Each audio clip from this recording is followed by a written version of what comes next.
जम्मू कश्मीर प्रदेश Congress committee के सदर वक़ार रसूल ने श्रीनगर के सियासी कारकुनों का कांग्रेस पार्टी में खैर मकदम किया और उन्होंने इस पेशरफ्त को पार्टी की अवाम नवाज पॉलिसियों का मुस्बत नतीजा करार दिया। DAP leader doctor Fayaz Ahmad, मुमताज़ शख्सियत शौकत अहमद, शालटेंग के उमरजान, बेमना के उमर और दूसरी सियासी पार्टियों से जुड़े रहे दीगर लोग आज कांग्रेस में शामिल हो गए हैं। वक़ार रसूल ने जिला श्रीनगर की सरकर्दा शख्सियात और सियासी कारकुनों की कांग्रेस में शमूलियत पर इत्मीनान का इजहार करते हुए कहा कि ये पेशरफ्त कांग्रेस पार्टी के लिए मुफीद साबित होगी।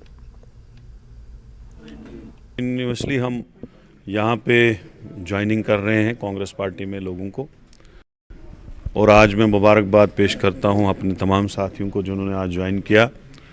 खासकर हमारे भाई डॉक्टर फयाज साहब जो कांग्रेस में थे और उन्होंने DAP ज्वाइन की थी, और आज अपने साथियों समेत इन्होंने कांग्रेस पार्टी ज्वाइन किया। अभी आप देखेंगे ये वहाब साहब जो रिटायर ZDO है, ये लोलाब से, और आप ये देखेंगे कि मैं जनाब वैली से हूँ या दूसरा कोई हो तो रजौरी पुंछ से हो, जम्मू से है।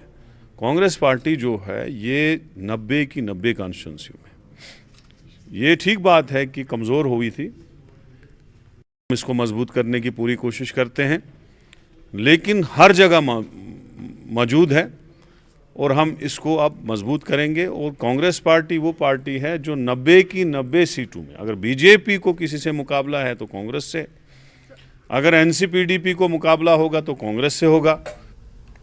नौजवान लड़कियों में बेदारी और यकीन पैदा करने के लिए गांदरबल में सेल्फ डिफेंस कैप्सूल रखा गया था। राष्ट्रीय राइफल्स की मकामी बटालियन की तरफ से सेवपुरा इंडोर स्टेडियम में ये नज़्म कराया गया। ख़वातीन को बाइख्तियार बनाने के लिए ये हौसला अफजा प्रोग्राम का इनकाद किया गया।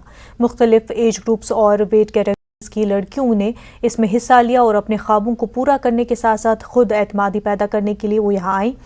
24 अलग अलग कैटेगरीज में लड़कियों और ख़वातीन के लिए इवेंट रखे गए थे और इस दौरान ऐसे माहौल की तख्लीक पर जोर दिया गया जहां ख़वातीन बिला खौफ व ख़तरा आज़ादाना ज़िंदगी गुजार सकें और मर्दों के मसावी मौक़े हासिल कर सकें। आखिर में फातेह रहने वालों में इनामात भी तकसीम किए गए। कोई अटैक करे या आपके पीछे कोई चाल चल रहा हो तो आप उसे कैसे बचा सकते हो, कैसे डिफेंस कर सकते हो खुद को। तो मैम ने बहुत कुछ सिखाया। हम अपने स्कूल के भी बहुत थैंकफुल हैं कि उन्होंने हमें यहाँ लाया। हम जान गए कि हम खुद को कैसे बचा सकते हैं, गर्ल्स की वैल्यू क्या है। जो मिथ है ना आजकल की लड़कियों का कि they are good for nothing and वो कुछ कर नहीं सकते, तो ये चीज़ पहले जो उनके दिमाग पे खटकती है, ये जो सेल्फ डिफेंस का कैंप है जो आज हुआ है, ये इससे इनको कहीं से बूस्ट मिला कि ये चीज़ जो है ये झूठ है, ये हम बस अपनी जगह सोचते हैं। जो लड़कियां हैं आजकल की, अगर हम देखा जाए, बहुत ही ज़्यादा एडवांस्ड है, उनके पास बहुत सारे ऐसे अपॉर्चुनिटीज़ है, बट द थिंग इज़ वो निकलते नहीं है बाहर उन अपॉर्चुनिटीज़ को लेने के लिए। All the thing is just कि हमें पढ़ना है, हमें घर बसाना है and that's it, this is the life. But मैं इन सब लड़कियों को एक काइंड ऑफ नया नज़रिया दिखाना चाहती हूँ लाइफ का, कि ये जो सेल्फ डिफेंस अवेयरनेस है या जो भी ऐसी है, ये आपको एक काइंड ऑफ अलग माइंडसेट आपका बनाती है। एंड आई थिंक ये जो अलग माइंडसेट है यही चाहिए हमारी सोसाइटी को, ताकि जो हमारी सोसाइटी है वो चेंज हो जाए और ज़्यादा। खेलो India wushu women league 2022 north zone की इफ्तिताही तकरीब SK इंडोर स्पोर्ट्स कॉम्प्लेक्स में मुनक्किद हुई। वुशु चैंपियन लीग 4 नवंबर से 7 नवंबर तक जारी रहेगा। Doctor Hina Shafi Bhatt, vice chairperson J&K khadi and village industries board ने आज वुशु वुमेन लीग के इफ्तिताही तकरीब का इफ्तिताह किया और मेहमान खसूसी के तौर पर शिरकत की। उन्होंने कहा कि UT जम्मू कश्मीर की हुकूमत के इक़दामात न सिर्फ स्पोर्ट्स कोटे के तहत एथलीट्स को मुलाजमतें फराहम करेंगे, बल्कि मुआशरे की बुराइयों को ख़त्म करने में मदद करने के लिए नए जम्मू कश्मीर की तश्कील भी करेंगे।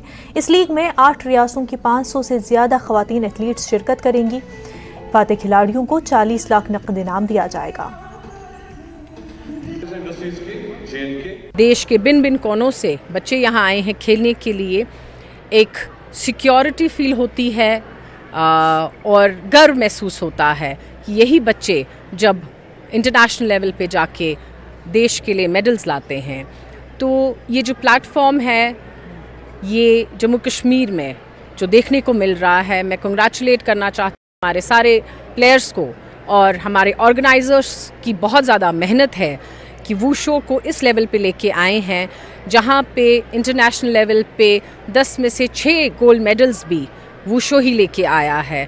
सो फिर से बहुत बहुत शुभकामनाएं, प्यार इन प्लेयर्स को, ताकि ये यहाँ बिल्कुल घर जैसा महसूस करें और देश के लिए और नाम रोशन करें।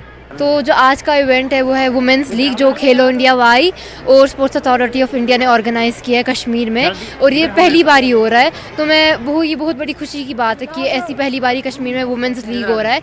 यहाँ काफ़ी स्टेट्स के बच्चे, हरियाणा है, छत्तीसगढ़ है, चंडीगढ़ है, काफ़ी स्टेट्स के बच्चे आए और लद्दाख भी आया है। तो बड़ी अपॉर्चुनिटी की बात है हमारे लिए, और जो नए बच्चे हैं वो भी, उनको भी खेलने का मौका मिलेगा। ओवरवेलमिंग पार्टिसिपेशन हमने देखी, वुमेन पार्टिसिपेशन है जिसपे हमने ऑनरेबल प्राइम मिनिस्टर और हमारे जो ऑनरेबल स्पोर्ट्स मिनिस्टर है उनका भी फोकस काफ़ी ज़्यादा है। करीब 500 बच्चों की गर्ल्स पार्टिसिपेशन हमारे पास है।